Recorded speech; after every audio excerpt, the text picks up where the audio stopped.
जोहार गे गते को हर मिटा नवा वीडियो साथे आप जो को सगुन दाराम तो गते को तीना वीडियो दो ब्लॉग वीडियो दो बांग कान तबोना तीना वीडियो दो जो को लगी अडी इम्पोर्टेंट कान तबोना तो तीना वीडियो दो ना जो को मन ध्यान करते आजम तबन पे चेदा से नवा दो गुरुत्वपूर्ण वीडियो काना तो गते को नवा वीडियो दिन बड़ा हचो पे तबोना मिटन बाहु कुड़ी हाँ जहां तो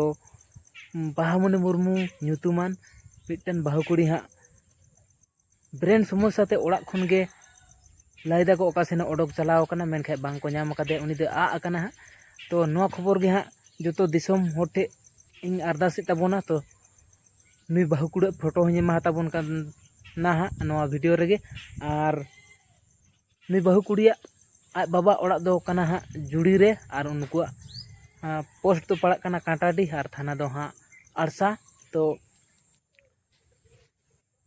और जिले दो हाँ अब पुरुलिया गे तो जहाँ को नजर जुदी पड़ा खान हाँ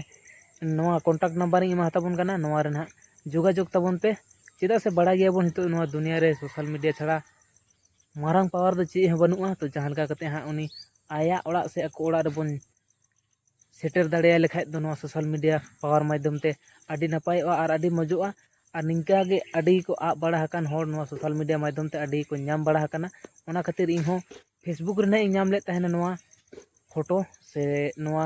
खबर दो ना तो ओना खन गे रकाब कते आपे इया यूट्यूब चैनल माध्यम ते बड़ा हचे पे तबोना तो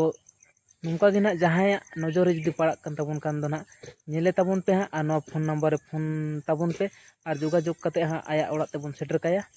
तो तीना वीडियो दो नवा गे तहे कान तबोना तो नवा वीडियो ना आडी संगे खन संगे शेयर तबन पे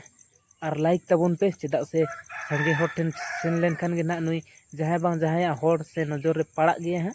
तो ओनातिंग मेना संगे और इन मेना गते को जितना नौका ब्रेन समस्या रोगी हेना को ताबोना हाँ नवा गोटा दिसम रेन होर को गे तो उनको दो हाँ नजरदारी ध्यान करते दोहो को ताबोन पे चेदा से उनको तो और बेस बड़ी बांग को बाड़ाया तो उनको तो जे कोनो समय जहां से को चला दा नाला कुñ गाढ़ा आरो गाड़ी घोड़ा रोड रे नवा आडी रकम बोतरान जायगा मेना ओनाते निंका रोगी जहां करे हेना कोता बोना नुकु को दो ध्यान करते दोहो कोता बोन पे बांखान दो ना बुझाव दाड़े कान तबन गया पे मिदा आ पोरे से उडुक पोरे दो ना ᱧᱟᱢ हो मुश्किल गया से असुविधा हो दाड़े तो नवा गे ना इन लाई सदर तबोना एखन संगे शेयर तबन पे तो नवा दो और बेसी बान जेलिंग कते हाँ नवा वीडियो दो नोडे गे बन मुचाद का तो जो को गे ना विदाय जोहार साथे हिल्ला मारंग बुरु जोहार गे।